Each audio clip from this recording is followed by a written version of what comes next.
Hello students, how are you? कैसे हो? तो आज सॉल्यूशन चैप्टर में आज हमारा सॉल्यूशन जो चैप्टर है उनमें आगे का टॉपिक करते हैं। आगे का टॉपिक हमारा क्या है वो देखते हैं। तो आज टॉपिक नंबर है 1.4। 1.4 टॉपिक है हमारा। 1.4 टॉपिक कौन सा है? Vapour pressure of liquid solutions.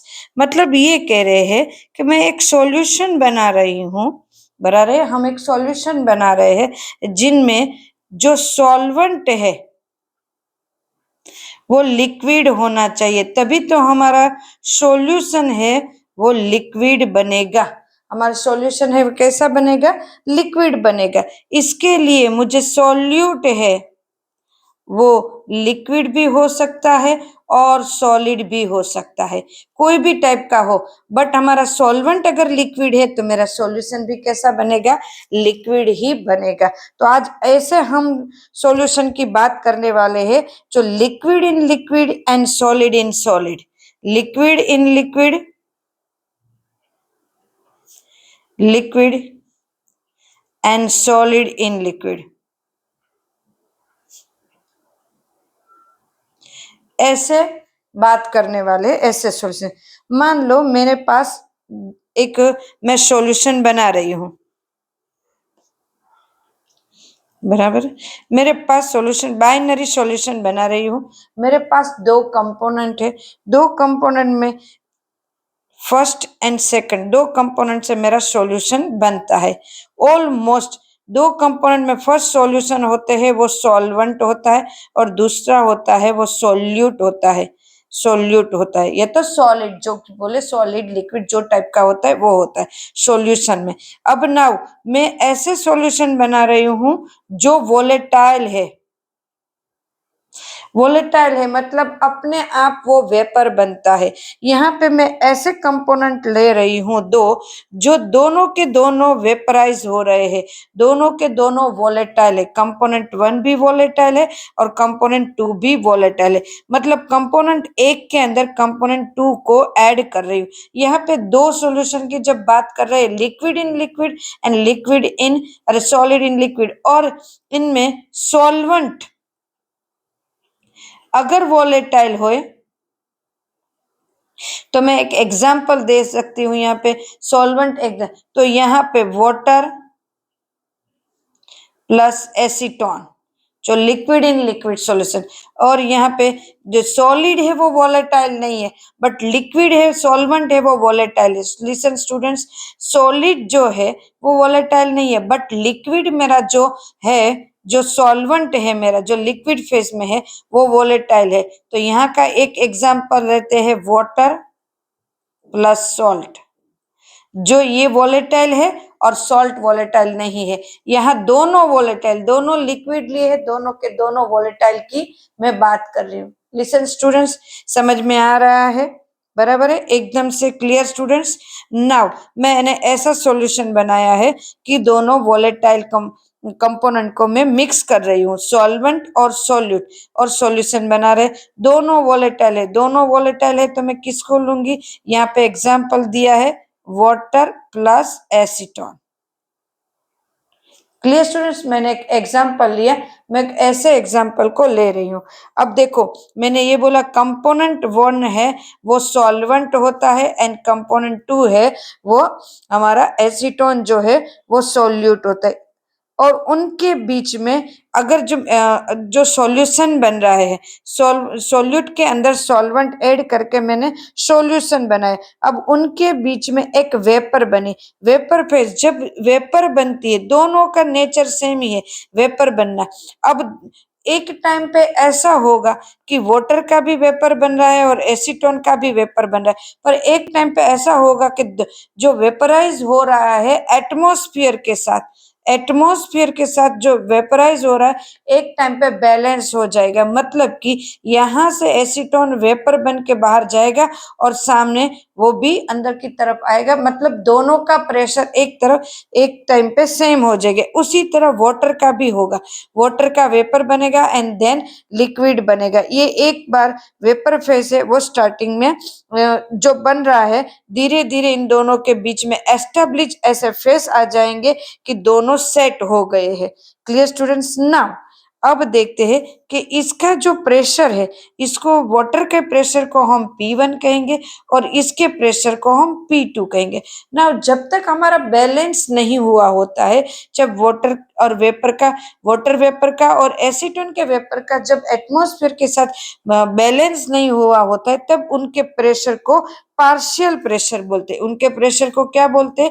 Partial pressure. इनके पार्शियल प्रेशर P1 नॉट और इनके पार्शियल प्रेशर को कहेंगे P2 not. Clear students? Partial pressure, what is partial pressure?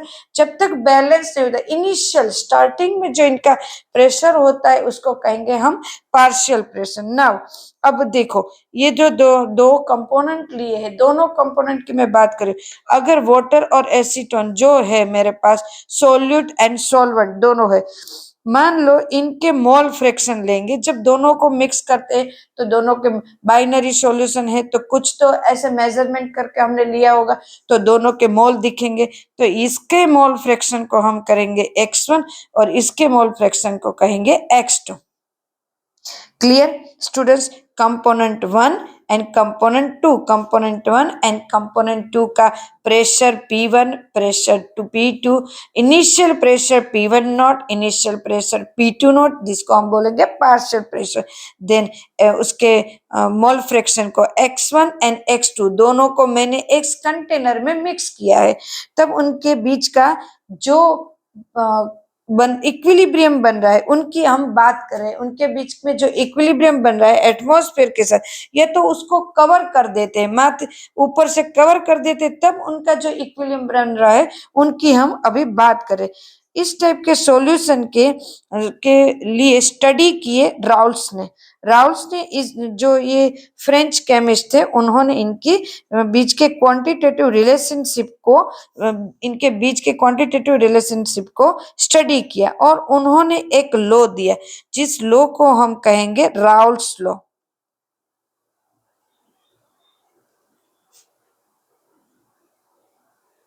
Raoul's ने कौन सा लॉ दिया? For a solution of volatile liquid के लिए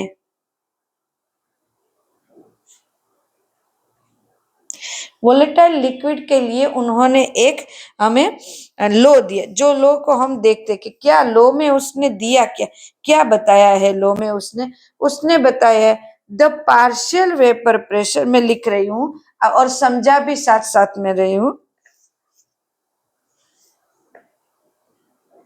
the partial vapour pressure, partial मतलब कौन सा? स्टार्टिंग का, जब उसका बैलेंस नहीं हुआ होता है तब की बात करें। Partial vapour pressure of each component of the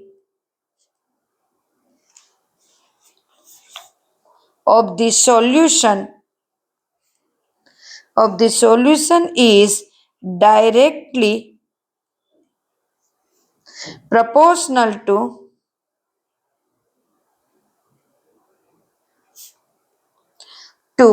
its mole fraction।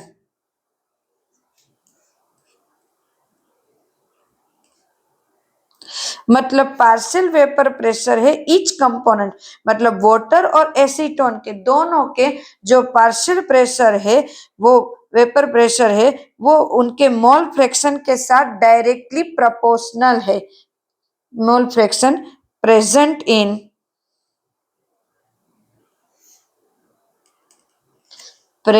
In solution.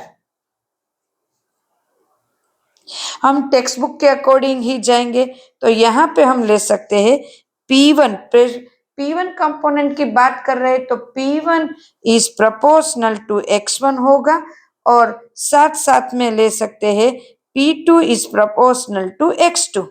Clear students? x2 यहाँ पे अब क्या लिख सकते हैं, P1 इक्वल टू, इन यहाँ पे कांस्टेंट की जरूरत होगी तो कांस्टेंट के बेस पे मैं क्या ले रही हूँ, P1 नॉट। P1 वो नॉट क्या है, partial pressure, P1 not x1, और यहाँ पे P2 equal to P2 not x2।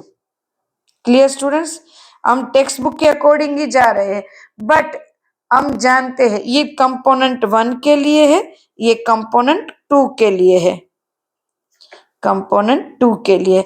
Now हम Dalton's law, Dalton's law according, Dalton's law के अकॉर्डिंग हमारा क्या है, P टोटल इक्वल टू क्या है, P total equal to P1 plus P2। So P1 मेरा क्या है, equal to P1 not x1 plus P2 not x2। Clear है स्टूडेंट्स, डाल्टन लॉ के अकॉर्डिंग ये है। नाउ यहीं पे कर रही हूँ स्टूडेंट्स ताकि आपको एक साथ सब कुछ समझ में आ जाए। सो P टोटल इक्वल टू, यहाँ पे मैं x1 की जगह ऐसा लिख सकती हूँ x1, क्योंकि हम जानते हैं कि x1 plus x2 equal to 1, दोनों के बाइनरी सॉल्यूशन लिए हैं और दोनों के मोल फ्रैक्शन का आंसर आता है 1। तो मैं यहाँ पे P1 की जगह लिख सकती हूँ P1 नॉट, x1 की जगह मैं लूंगी, x1 की जगह 1 minus x2, 1 minus x2। Clear है students, now to x2, sorry हाँ x2 P2 not equal to, now यहाँ पे P1 not minus P1 not x2 plus x2 P2 not. Clear students, now लिख सकते हैं P1 नॉट माइनस, यहाँ पे common निकाल देते हैं P2 नॉट, कॉमन या सॉरी यहाँ पे कॉमन निकाल देते हैं स्टूडेंट्स, बराबर है x2 कॉमन निकाल देते हैं स्टूडेंट्स। सो P1 नॉट बराबर है P1 not plus P2 not, but this is minus, so P1 not plus, इसको चेंज कर देते हैं, ये माइनस में है ये प्लस में है, तो P2 not minus P1 not equal to x2, x2 को हम पीछे ले गए, तो P टोटल, स्टूडेंट पूरे समझ में आया P टोटल क्या है। तो ये फॉर्मूला है, हमें याद रखनी है, ये फॉर्मूला हमें याद रखना है बराबर से कि किस तरह से हम कर रहे हैं ये। क्लियर स्टूडेंट्स, नाउ ये जो हमारी फॉर्मूला आई ये क्या बता रही है, इसके ऊपर से उन्होंने 3 कंक्लूजन दिए हैं।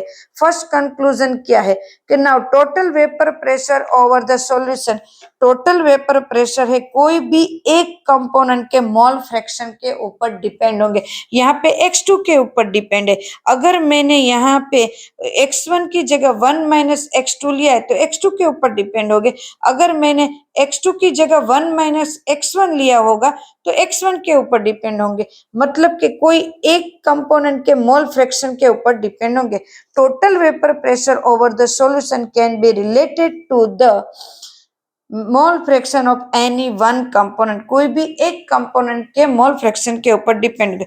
ये जो पूरा का पूरा इक्वेशन आ रहा है दिस इज लीनियर इक्वेशन। तो दूसरा जो हमें बता रहे हैं कंक्लूजन कि the vapour total vapour pressure over the solution where is linear with the mole fraction of component 2, component 2 के मोल फ्रैक्शन के साथ ये लीनियर इक्वेशन आ रहा है। अगर मैंने यहाँ पे x2 की जगह x1 को चेंज किया होगा तो ये कंपोनेंट 1 के साथ लीनियर इक्वेशन आया होगा। Clear students, now depending on the vapour pressure, depending on the vapor pressure of the pure component 1 and 2, total vapor pressure of the solution decrease or increase with the increase or mole fraction। ये जो first क्या बता रहा है हमने, तो कि ये मोल फ्रैक्शन के ऊपर डिपेंड है, किसी एक के मोल फ्रैक्शन के ऊपर डिपेंड है। दूसरा क्या बताया उसने, तो कि सेकंड हमें कंक्लूजन मिला this is linear equation for component 2x2 mole fraction.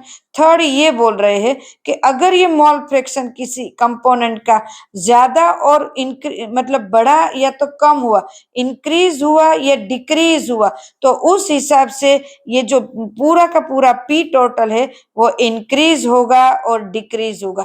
ये मोल फ्रैक्शन के ऊपर डिपेंड है कि मोल फ्रैक्शन कितना हमने लिया है उसके ऊपर डिपेंड है। Clear students? मोल फ्रैक्शन के ऊपर डिपेंड है। क्लियर एकदम से स्टूडेंट्स? हमारा first, second and third conclusion, तीनों के तीनों कंक्लूजन आई थिंक समझ में आ गए हैं। नाउ अब ये बोल रहे, देखो मैं यहीं के यहीं कर रहा हूँ क्वेश्चन ताकि आपको एक ही में सब कुछ पूरा समझ में आ जाए। नाउ अब ये उन्होंने उसके साथ साथ एक ग्राफ दिया है, तो उस ग्राफ को भी हम समझ लेते हैं। ग्राफ को यहीं पे साइड में समझते ताकि पूरा क्वेश्चन एक साथ ही आ जाए। उन्होंने एक ग्राफ दिया है, ग्राफ यहीं पे मैं समझा रही हूँ।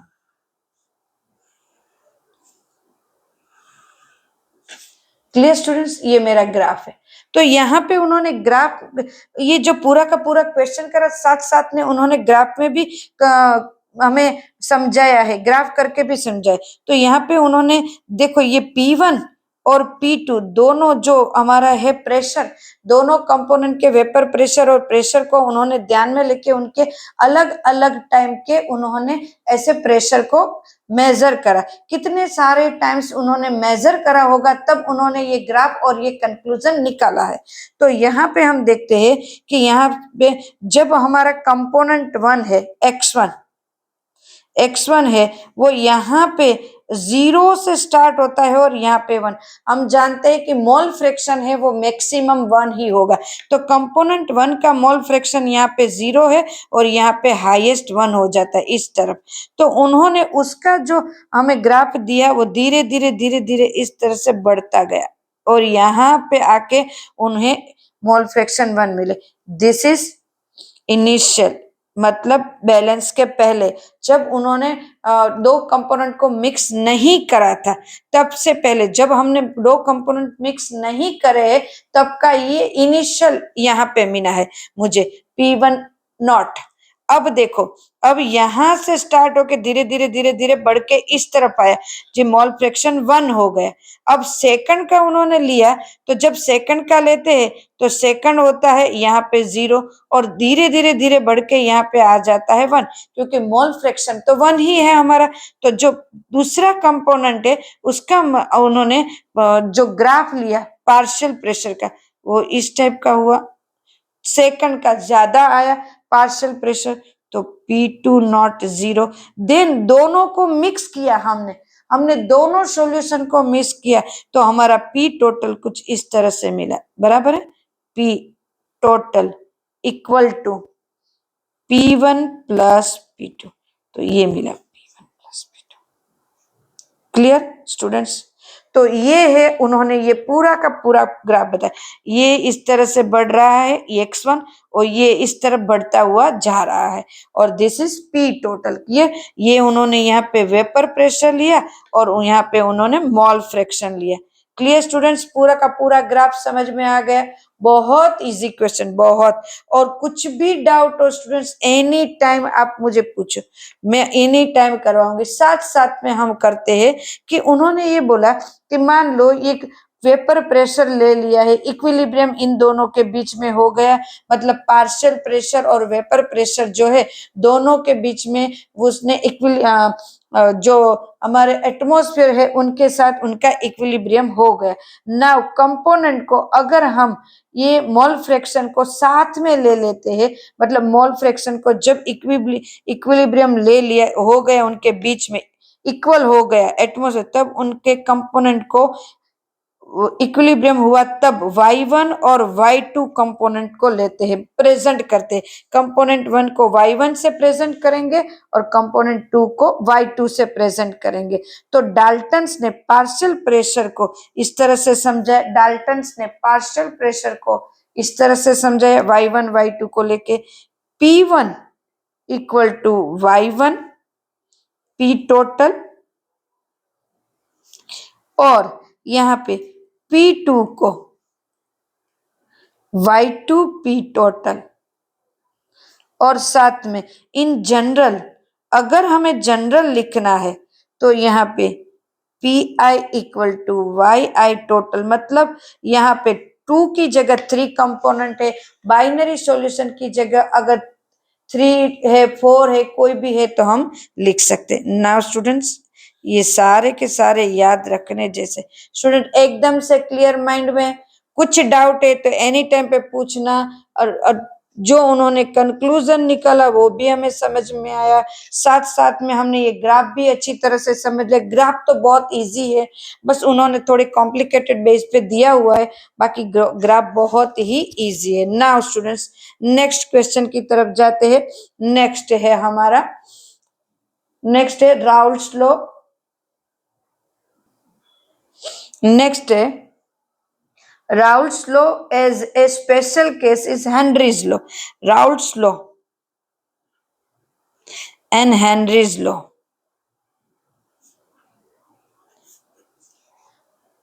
Raoult's law and Henry's law, दोनों ने लॉ दिए, दोनों ने अपने हिसाब से लॉ लिए और दोनों ने एक दूसरे को समर्थन दिए, एक दूसरे को सपोर्ट किया। जैसे कि राउल्ट्स लॉ है, उनका क्या है, तो कि राउल्ट्स लॉ में दिए थे उन्होंने P1 equal to x1 P1 not. Clear students ये, और हेनरीज ने क्या लिए थे, P equal to KH into x.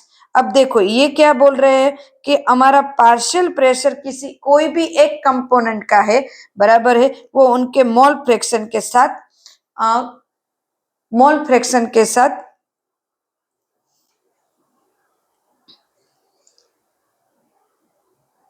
Mole fraction के साथ डायरेक्टली प्रोपोर्शनल है। और ये जो बता रहे हैं वो प्रेशर है वो मोल फ्रैक्शन के साथ डायरेक्टली प्रोपोर्शनल है, तो दोनों ने एक ही समझाया हुआ है, बराबर है। तो यहाँ पे इसका जो में हमने लिया है कांस्टेंट वो P1 नॉट इनिशियल प्रेशर, और इसका जो लिया है वो KH है। P1 और KH मतलब हेनरीज लॉ। हेनरी ने बहुत सारे जब एग्जाम्पल करे, इसके बहुत सारे एग्जाम्पल करने के बाद उन्होंने जो दिया वो कांस्टेंट के बेस पे लेते हैं, बराबर है, आंसर जो आया वो। और यहाँ पे P1 मतलब पार्शियल प्रेशर है, तो दोनों लॉज है एक दूसरे को समर्थन करते हैं और एक दूसरे के बिल्कुल सेम ही है। दोनों बोल रहे हैं कि पार्शियल प्रेशर, ये तो प्रेशर है वो मोल फ्रैक्शन के ऊपर डिपेंड है। क्लियर स्टूडेंट्स, तो सुन दोनों सेम है और कुछ डिफर नहीं है। नाउ हम यहाँ पे लेंगे एक एग्जाम्पल 1.5 एग्जाम्पल।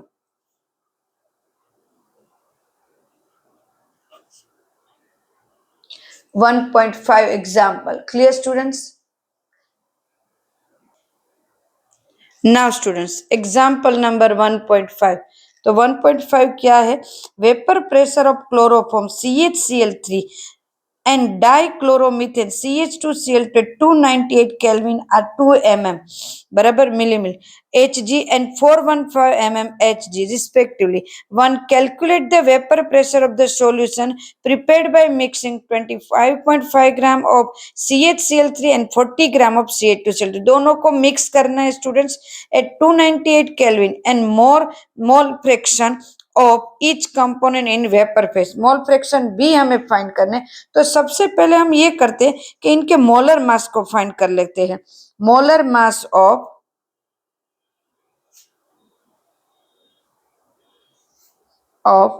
CH2Cl2 ऑलमोस्ट सबको आता ही है, 12 multiply 1 plus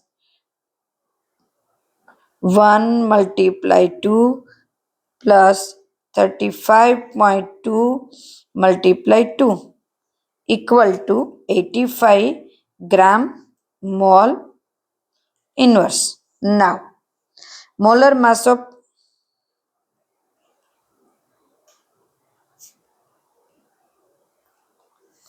of CHCl2 CHCl3 12 multiply 1 1 multiply 1 addition बीच में प्लस 35.5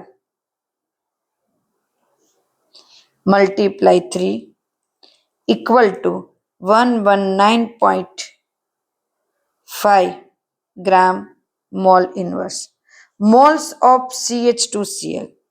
नाउ मोल्स भी ले लेते हैं दोनों सबके, मोल्स ऑफ CH2 क्योंकि हमें मिक्सिंग करना है और मोल फ्रैक्शन फाइंड करना है। मोल फ्रैक्शन फाइंड करने के लिए दोनों के मोल जरूरी है क्योंकि अब हमें मोल फ्रैक्शन फाइंड करना आता है, हमने ऐसे क्वेश्चन कर लिए हैं। तो 40/85 gram mole inverse equal to 0.47 mole. Now यहाँ पे moles of CHCl3 equal to 25.5 gram upon 119.5 gram mole inverse equal to 0.213 मोल। क्लियर, दोनों के मोल्स हो गए। टोटल नंबर कर लेते, total mole, total number of moles equal to, क्योंकि मोल फ्रैक्शन में नीचे टोटल नंबर ऑफ मोल्स चाहिए हमें, 0.47 plus 0.213 equal to 0.683 mole. So total mole मिल गए स्टूडेंट्स हमें। नाउ आगे जाते हैं। नाउ मोल फ्रैक्शन फाइंड करते हैं। X CH2Cl2 इक्वल टू 0.47 यहाँ के and total mole 0.683 mole equal to, यहाँ पे लिख देते हैं 0.688 एंड इसके मोल किस तरह से फाइंड कर सकते हैं हम? X CH, देखो इस तरह से नहीं कर सकते, 1 माइनस 0.688 इक्वल टू 0.312 क्योंकि दोनों का x1 और x2 का तो क्या होगा, x1 प्लस x2 हम जान के 1, तो 1 में से माइनस करें, सेकंड का मिल जाएगा हमें। क्लियर है students? Now 1 minus 0.688 equal to 0.312। Clear students? यहाँ पे हम करेंगे नाउ टोटल प्रेशर, क्योंकि प्रेशर फाइंड करना है ना, यहाँ पे लिखा है total pressure, calculate the vapour pressure of solution, mixing करना है, बराबर। तो हमें अभी हमने एक फॉर्मूला लिखी, वही फॉर्मूला को यूज करेंगे हम। तो P1 नॉट इक्वल टू, अरे sorry, plus P2 not minus P1 not x2, अभी करी ना हमने, किसी एक के मोल फ्रैक्शन के ऊपर डिपेंड है, ये सब हमने करा। तो P1 नॉट मेरा दिया है क्या है, 200, ऊपर दिया हुआ है 200, बराबर है, ऊपर दिया हुआ है यहाँ पे 200। नाउ P2 नॉट क्या दिया है, P2 नॉट दिया है मेरा 200 के बाद कौन सा दिया है, 147।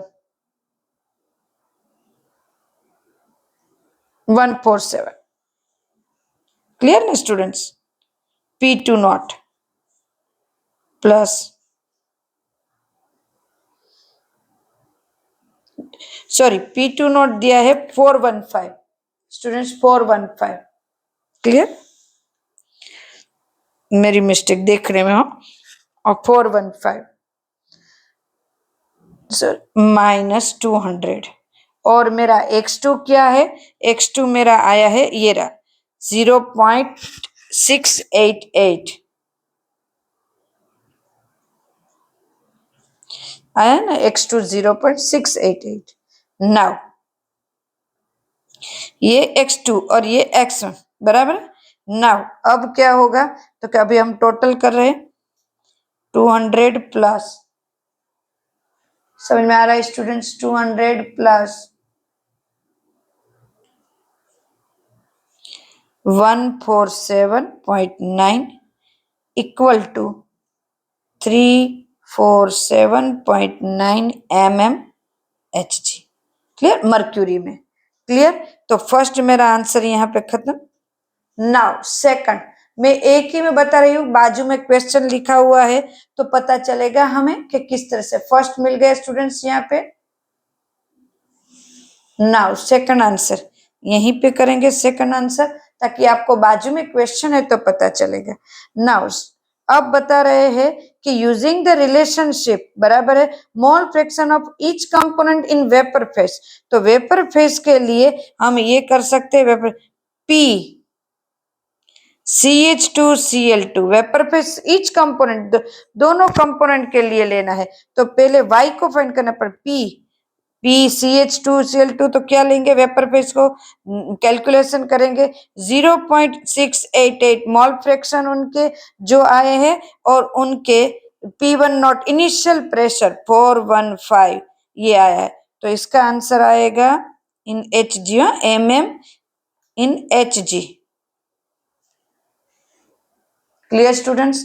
नाउ इसका आंसर आएगा 285.5 mmHg। नाउ P CHCl3 का, CHCl3 का वेपर मोल फ्रैक्शन कौन सा था? 0312, यहाँ पे नीचे आया था 312, 1 माइनस करके मल्टीप्लाई 200 mm इन Hg। Clear students? और उनका मिलेगा प्रेशर, टोटल प्रेशर मिलेगा 62.4 mmHg। नाउ Y फाइंड करना है, YCH2Cl2, क्योंकि हमें क्या चाहिए? Mall fraction of each component in vapour phase में चाहिए। तो वेपर फेज के लिए ये फॉर्मूला लेना पड़ेगा ना, अभी हमने सीखा वो। तो 285 Y इक्वल टू 285 जो हमारा ये है 285.5 अपॉन जो हमारा टोटल आया था वो 347.9 mmHg। सो मेरा आंसर आ रहा है 0.82। Clear students? 0.82। Now Y CHCl3 equal to 62.4 mmHg, यहाँ पे भी mmHg में ही आएगा, और नीचे होगा 347.9 mmHg। सो इसका भी आ रहा है 0.18। Clear students? तो ये मेरा दूसरा आंसर है। Okay clear students? मेरे ख्याल से कुछ भी हार्ड नहीं है, बहुत इजी क्वेश्चन था, बहुत। ऐसे क्वेश्चन एग्जाम में पूछते हैं। नाउ स्टूडेंट्स नेक्स्ट लेक्चर में फिर से नए टॉपिक के साथ मिलते हैं। कुछ भी डाउट है तो आप एनी टाइम पे पूछ लो, पूरा का पूरा ये मैंने सम करा हुआ है, आप भी इनको मेरे साथ करते जाओ तो समझ में आ जाएगा। Clear students? Okay then bye, take care, फिर से मिलते हैं। ओके